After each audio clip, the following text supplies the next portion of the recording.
नमस्कार प्रिय मित्रों, मैं अंजू शर्मा संस्कृत जीवनम में आप सभी का स्वागत करती हूँ।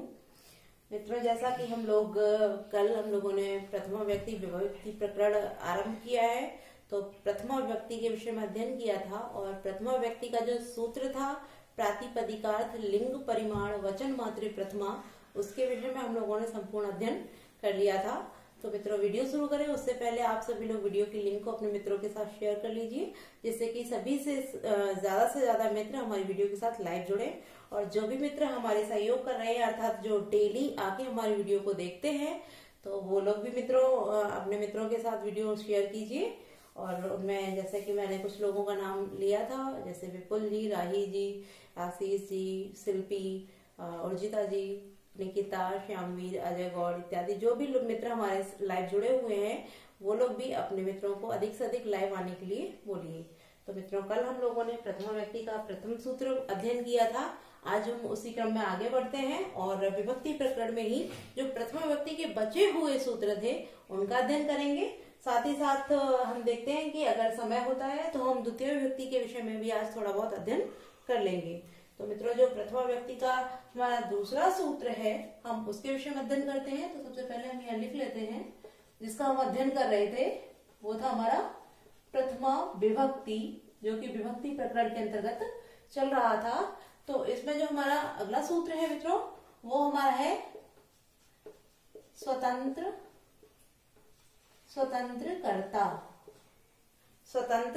कर्ता। ठीक है मित्रों, तो जो हमारा ये सूत्र है स्वतंत्र कर्ता। अब जैसे कि हमने कल जो सूत्र पढ़ा था उसके विषय में भी बताया था कि वो किस प्रकार का सूत्र है। तो हो सकता है मित्रों इस सूत्र के विषय में पूछ दिया जाए कि ये किस प्रकार का सूत्र है। तो मित्रों, ये जो हमारा सूत्र है ये संज्ञा सूत्र है। ठीक है मित्रों, अब ये सूत्र हमारा क्या बोलता है कि जब हम कोई भी कार्य, जैसे हम इसको चाहे तो इसकी जो संस्कृत में परिभाषा है उसको हम लिख लेते हैं मित्रों कि क्रियायाम स्वातंत्रेण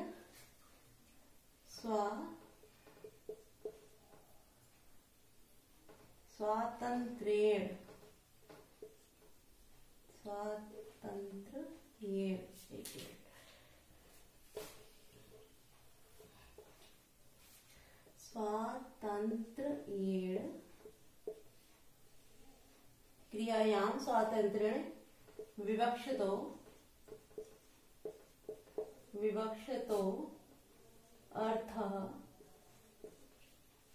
विवक्षतो अर्थः कर्ता स्यात्। ठीक है, क्रियायाम स्वतंत्रेण विवक्षतो अर्थः कर्ता स्यात्। ठीक है मित्रों, अब इसका अर्थ कर लेते हैं कि क्रिया की सिद्धि के लिए स्वतंत्र रूप से जो विवक्षित किया जाता है, अर्थात जिसको कहा जाता है, कहा जाने वाला क्या हो, कर्ता स्यात्, अर्थात हो। वो कौन हो, कर्ता हो। अर्थात क्रिया की सिद्धि के लिए स्वतंत्र रूप से जिसको कहा जाए वह क्या हो जाए, वह कर्ता हो जाए। ठीक है मित्रों, तो अर्थात जब हम कोई भी कार्य करते हैं और वहां क्या होता है, जब हम जैसे कोई भी कार्य की सिद्धि कर रहे हैं या कोई भी कार्य कर रहे हैं और उस कार्य को करने वाला जो हमारा व्यक्ति है, जो करता है, वो पूर्ण रूप से जब स्वतंत्र होता है, स्वतंत्र अर्थात उस पर किसी भी प्रकार का कोई भी आरोप या कोई भी क्या बोलते हैं, कोई भी किसी भी प्रकार का कोई नियंत्रण नहीं होता है, वो कार्य करने के लिए स्वतंत्र होता है, उसको मित्रों क्या कहा जाता है, कर्ता कहा जाता है। ठीक है, अब इसके एग्जाम्पल जैसे हम देखते हैं, ये हम लिखते हैं देवदत्तः आस्ते, अर्थात देवदत्त बैठता है। देवदत्तः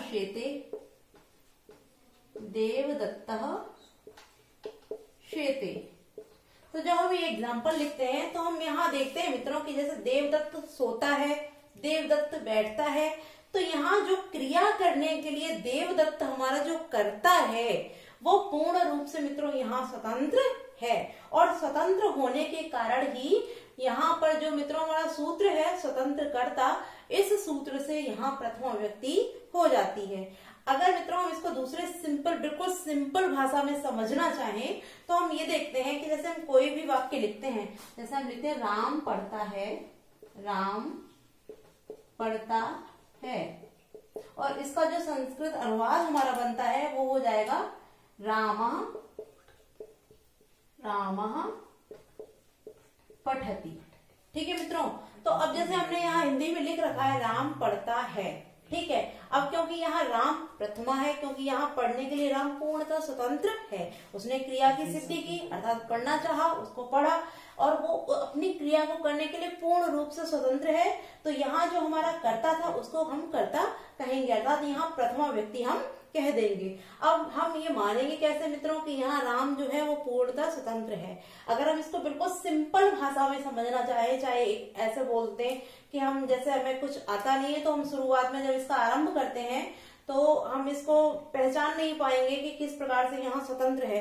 तो हम इसको एक बहुत छोटी सी ट्रिक से आपको समझा दें कि हम ये देखते हैं कि वाक्य में राम के पश्चात यहाँ पर जो राम पढ़ता है, राम और पढ़ता, इन दोनों के बीच में हमारा कोई भी कारक चिन्ह मित्रों नहीं दिया गया है, ठीक है। और ना ही ऐसा भाव कोई आ रहा है कि यहाँ कारक चिन्ह हमारा छिपा हुआ है, ठीक है। ना तो राम के बाद कोई कारक चिन्ह दिया है और ना ही राम के बाद कोई कारक चिन्ह छिपा हुआ है। तो हमने क्या जाना कि जो राम है उसके बाद कोई कारक चिन्ह न होने के कारण ही मित्रों जो हमारा राम है, कर्ता है, वो पूर्ण रूप से स्वतंत्र है। राम ने जो क्रिया की सिद्धि की, उस सिद्धि को करने के लिए जो हमारा कर्ता है वो पूर्ण रूप से स्वतंत्र है। इसीलिए हमने राम को क्या कह दिया, हमने राम को कर्ता अर्थात प्रथमा व्यक्ति कह दी। तो इसीलिए जो हमारा रामः शब्द बना है, जैसा कि राम का प्रथमा व्यक्ति एक वचन में रामः बनता है, तो उसी के अनुसार मित्रों यहाँ राम शब्द में प्रथमा व्यक्ति हो जाती है। ठीक है मित्रों, तो इस सूत्र को आप लोग समझ गए होंगे कि क्रिया की सिद्धि के लिए जो हमारा कर्ता स्वतंत्र कहा जाता है, अर्थात किसी भी कार्य को करने के लिए जब कर्ता स्वतंत्र होता है तो उसको हम क्या बोलते हैं, कर्ता अर्थात प्रथम व्यक्ति वहां पर कह देते हैं। ठीक है मित्रों, तो ये सूत्र हमारा क्लियर हो गया। अगला जो हमारा नेक्स्ट सूत्र है इसमें वो हम देखते हैं। अगला सूत्र है मित्रों हमारा संबोधने च। संबोधने च, ठीक है मित्रों। अब ये सूत्र हमारा कैसा है, ये भी सूत्र हमारा मित्रों विधि सूत्र है, विधि सूत्र है। ठीक है मित्रों, जो हमारा संबोधने च सूत्र है वो भी विधि सूत्र है। अब इसमें लिखा हुआ है मित्रों संबोधने च, ठीक है। कल जैसे कि हम लोगों ने अध्ययन किया प्रातिपदिकार्थ लिंग परिमाण वचन मात्रे प्रथमा।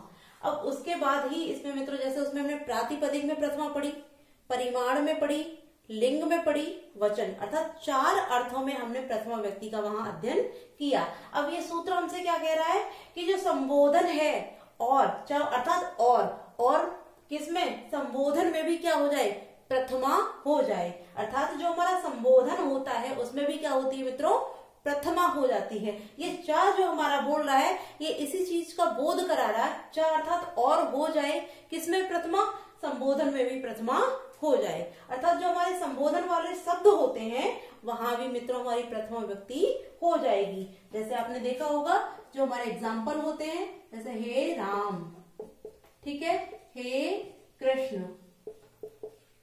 तो मित्रों ये जो हमारे संबोधन में जो रूप बनते हैं उसमें भी प्रथमा व्यक्ति ही बनेगी। तो ये सूत्र भी हमसे यही बोलता है कि उन 4 स्थानों के साथ साथ प्रातिपदिकार्थ, लिंग, वचन और परिमाण के साथ साथ जो हमारा 5वां च संबोधने, और संबोधन में भी क्या हो जाए, प्रथमा हो जाए। इसीलिए यदि मित्रों आपसे पूछा जाता है कि जो हमारा प्रथम व्यक्ति है वो कितने स्थानों पे होती है, यदि सूत्र के अनुसार पूछे तो 4 स्थानों पर, यदि संबोधने च को भी सम्मिलित करती है तो जो प्रथमा व्यक्ति हमारी है वो मित्रों 5 स्थानों पर होती है। ठीक है, तो जो 5 स्थानों पर हमारी प्रथमा व्यक्ति होती है। तो आज मित्रों हम लोगों का जो है प्रथमा व्यक्ति का अध्ययन पूर्ण हुआ। तो प्रथमा व्यक्ति हमारी कंप्लीट हो चुकी है और इससे संबंधित आपके जो भी अगर कोई प्रश्न हो तो आप लोग उसको कमेंट बॉक्स में लिख सकते हैं। तो अगली जो विभक्ति है मित्रों हम उसके विषय में भी थोड़ा सा अध्ययन कर लेते हैं। जो अगली हमारी विभक्ति है वो हमारी द्वितीया विभक्ति। द्वितीय विभक्ति। ठीक है मित्रों, और जो इसका द्वितीय विभक्ति का प्रथम सूत्र है वो हमारा हो जाता है कर्तुरिप्सितमम्, कर्तुरिप्सितमम् कर्म। ठीक है मित्रों, कर्तुरिप्सितमम् कर्म। अब इसको मित्रों हम किस प्रकार, वैसे तो हम आपको बिल्कुल सिंपल तरीके से ही हर चीज क्लियर कराना चाहते हैं, तो हमने जो सूत्र लिख रखा है इसी सूत्र से हम इसकी पूरी परिभाषा आप सभी को बताना चाहते हैं, तो उसको भी देख लेते हैं। और जो इसकी परिभाषा कही गई है हम उसको भी लिख लेते हैं। तो वो जो परिभाषा है वो है हमारी कर्तु क्रियया, कर्तु क्रियया आप्तु मिष्टम, आप्तु मिष्टतम, मिष्टतमं कारकम, कारकम कर्म, कर्म संज्ञम स्यात्, कर्म संज्ञम स्यात्। ठीक है मित्रों, कर्तु क्रियया आप्तुमिष्टतम कारकम कर्म संज्ञम स्यात्, ये इस सूत्र की संस्कृत में जो अर्थ परिभाषा है ये इसका दिया गया है। अब मित्रों इस सूत्र को हम किस प्रकार का सूत्र बोलेंगे, तो इस सूत्र को मित्रों हम संज्ञा सूत्र कहते हैं, संज्ञा सूत्र। ठीक है, ये जो हमारा सूत्र है वो हमारा संज्ञा सूत्र होता है।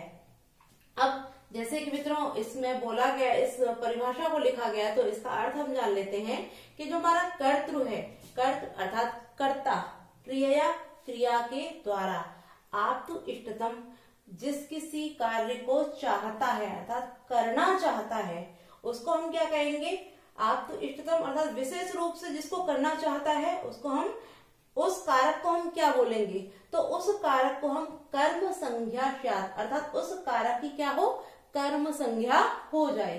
इस जो परिभाषा में कहा गया है वो ये बोले कर्तु अर्थात कर्ता के द्वारा, क्रिया के लिए विशेष रूप से जिसको चाहा जाए उस कारक की क्या हो जाए मित्रों, कर्म संज्ञा हो जाए अर्थात कर्म संज्ञा उसकी हो। अगर हम इसको बहुत ही सिंपल भाषा में देखना चाहें तो जो हमारा ऊपर वाला सूत्र है हम इसी से आपकी परिभाषा को क्लियर करा देते हैं मित्रों, कि यहाँ पे हमारा बोला कर्तृ अर्थात कर्ता जो हमारा है, ईप्सित अर्थात चाहता है, जिस कार्य को करना चाहता है, तब माने उसमें हो जाए, कर्म अर्थात कर्म उसमें हो जाए। कर्म क्या, जो हमारी द्वितीय व्यक्ति का जो कारक होता है कर्म कारक वो उसमें हो जाए।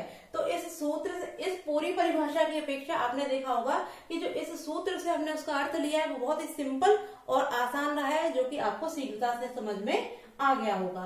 कर्तु अर्थात कर्ता के द्वारा, ईप्सित माने जिसको चाहा जा रहा है, जिस कार्य को करना चाहा जा रहा है, तमम माने उसमें हो जाए, क्या हो जाए, कर्म कारक हो जाए। ठीक है मित्रों, तो आपने समझ लिया कि इस सूत्र का अर्थ क्या बोला गया है। इस नीचे वाली परिभाषा को हम बिगाड़ देते हैं और आपको इसी से क्लियर करा देते हैं कि जो लिखा हुआ है कि कर्ता के द्वारा जिस कार्य को करना चाहा जा रहा है उसमें, तब माने उसमें क्या हो जाए मित्रों, कर्म कारक हो जाए। कर्म कारक जिसमें हो जाता है उसमें कौन सी विभक्ति हो जाएगी मित्रों, उसमें द्वितीय विभक्ति हो जाती है। जैसे हम इसका एग्जाम्पल देख लेते हैं, मोहन चटाई बनाता है, मोहन चटाई बनाता है। ठीक है मित्रों, ये जो हमारा उसका एग्जाम्पल है, जो द्वितीय व्यक्ति का सूत्र लिखा हुआ है कर्तुरीप्सितम कर्म का, तो उसका जो एग्जाम्पल है वो मोहन चटाई बनाता है। अब इसको हम समझते कैसे हैं, देखिए मोहन है, बनाना चाहता है, ठीक है, मोहन अपने ईप्सित कर्म को करना चाहता है, किसको, अब वो कर्म कौन सा है मित्रों, वो कर्म है उसका चटाई।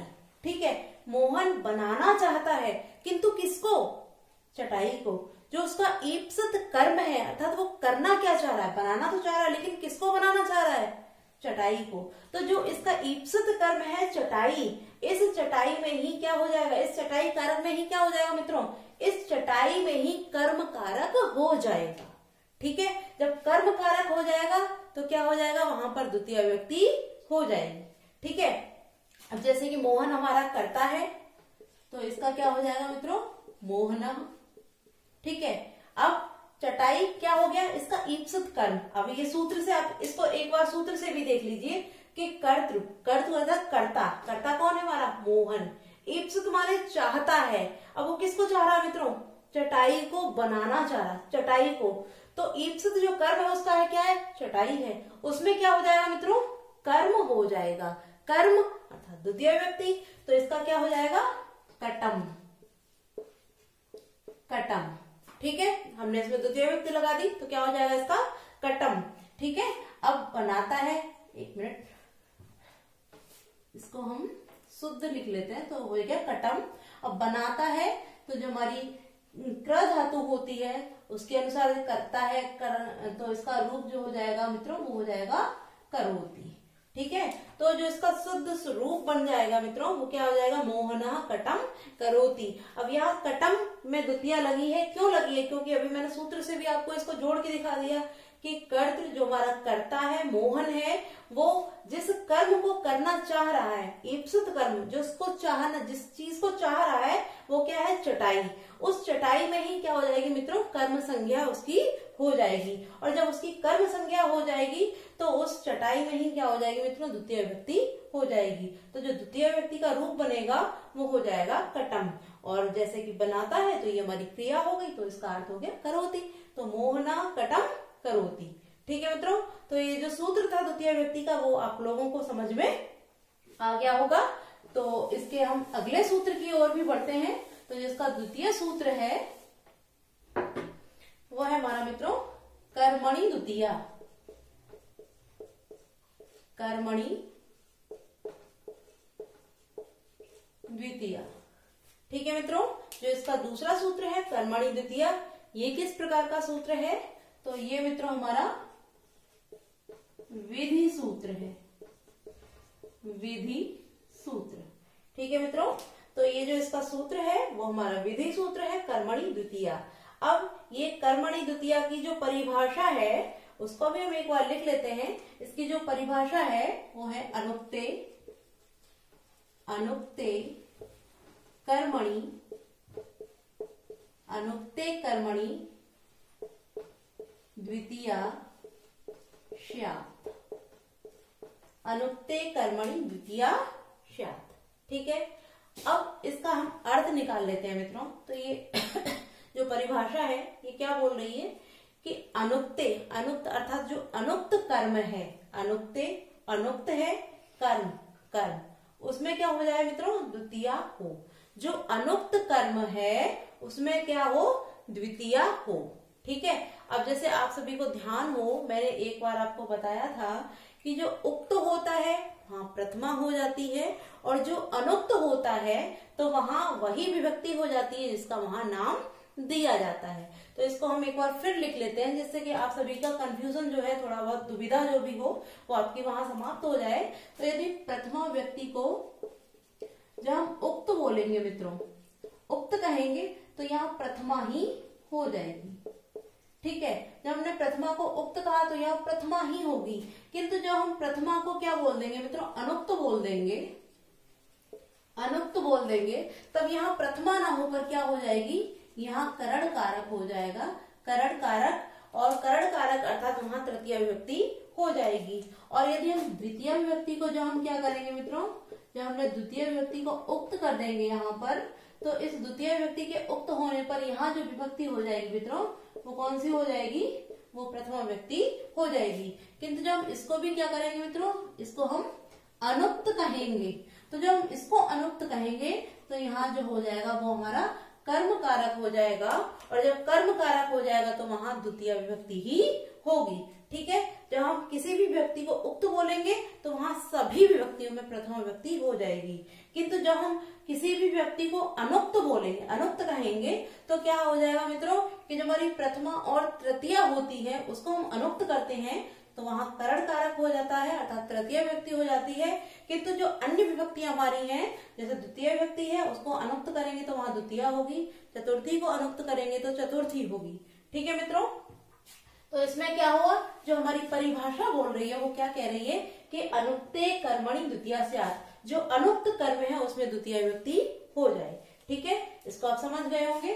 तो इसका एग्जाम्पल भी हम देख लेते हैं। जैसे मित्रों हरिम हरिम भजती, हरि को भजता है, तो जो हमारा अनुक्त कर्म था उसमें द्वितीया हो गई, इसीलिए यहाँ पर हरिम अर्थात द्वितीय विभक्ति हो गई है। इसका एक एग्जाम्पल और देख लेते हैं। जैसे विद्या विद्या ददाति ददाति विनयम, विद्या ददाति विनयम अर्थात विद्या विनय को देती है या हरि को भजता है। यह कर्ता आप कोई भी लगा सकते हैं, जैसे राम हरि को भजता है, मोहन हरि को भजता है या रमा हरि को भजती है, आप कुछ भी कोई भी कर्ता यहाँ लगा सकते हैं। तो जो अनुक्त है, जैसे यहाँ हरि जो है वो अनुक्त हो गया, यहाँ विनयम जो है वो अनुक्त हो गया, और अनुक्त होने के कारण ही मित्रों इसमें क्या हुई है, इसमें द्वितीया हो गई है। जैसा कि हमारे इस परिभाषा और सूत्र दोनों में कहा गया है, कर्मणि द्वितीया अर्थात कर्म में क्या हो जाए, द्वितीया हो जाए।